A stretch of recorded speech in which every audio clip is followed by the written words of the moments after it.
Mesdames et messieurs, bonjour. Vous suivez le flash d'information. 7 étudiants ivoiriens sud-africains viennent d'être admis à l'école polytechnique de Paris et à HEC Paris. Et c'est pour saluer cet exploit que le ministre de l'Enseignement supérieur, Abdallah Mabri Touakeus, a reçu les nouveaux admis au cours d'une cérémonie officielle qui a eu lieu le 30 juillet dernier dans les locaux du ministère à Abidjan.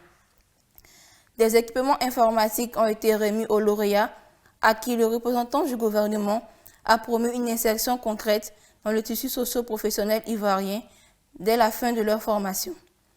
Les relations entre l'Institut national polytechnique Houphouët-Boigny de Yamoussoukro et l'École polytechnique de Paris ont été formalisées le 13 avril dernier, ce qui a donc permis l'ouverture d'un centre de concours d'intégration pour les étudiants ivoiriens.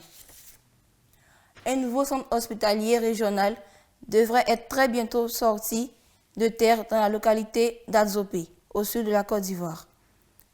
Les travaux de construction de cette infrastructure sanitaire à vocation régionale ont été lancés le week-end dernier par le chef d'État ivoirien Alassane Ouattara.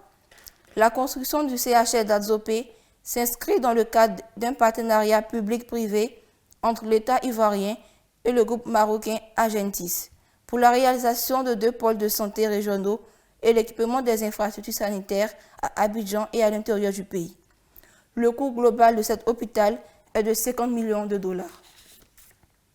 Un pas de plus vers la transition énergétique, c'est ce qui vient de réussir le Ghana avec la signature ce week-end à Accra d'un accord de financement de 5,7 millions d'euros avec l'Allemagne pour la construction d'une centrale à biomasse.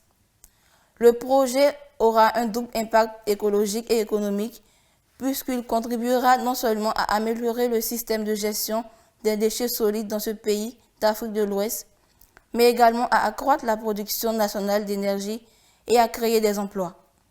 Les autorités ghanéennes espèrent que la réalisation de cette centrale permettra de faire face aux problèmes d'énergie et d'assainissement sur l'ensemble du territoire national.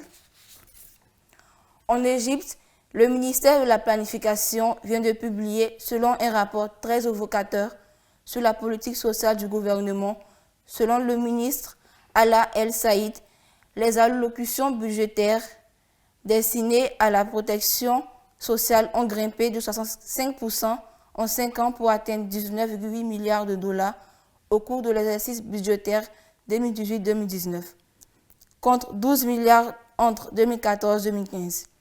Depuis 2014, ce sont quelques 78,5 milliards de dollars qui ont été consacrés aux programmes sociaux du gouvernement, dont 6,2 milliards à l'initiative Decent Life lancée par le président Al-Sisi. Il faut dire que ces différents efforts auront permis de réduire le taux de chômage et de stabiliser le taux d'inflation à 8,9% en juin 2019.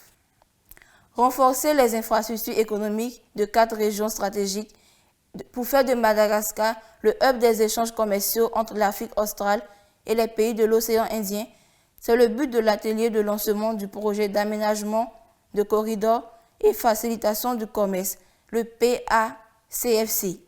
Ce projet d'un montant de 156 millions de dollars, initié conjointement par la Banque africaine de développement et l'État malgache, devrait améliorer la qualité des infrastructures de transport sur la Grande Île, notamment à travers l'aménagement des routes RN9 et RNT 12A. La mise en place de corridors entre les 2 façades maritimes, à savoir le sud-ouest avec le port de Tuléar et le sud-est avec le port minéralier d'Eoala. L'Union européenne va contribuer à une hauteur de 45 millions de dollars à la réalisation de ce projet. Mesdames et messieurs, c'est tout pour ce flash d'information. Restez connectés sur 2FTV.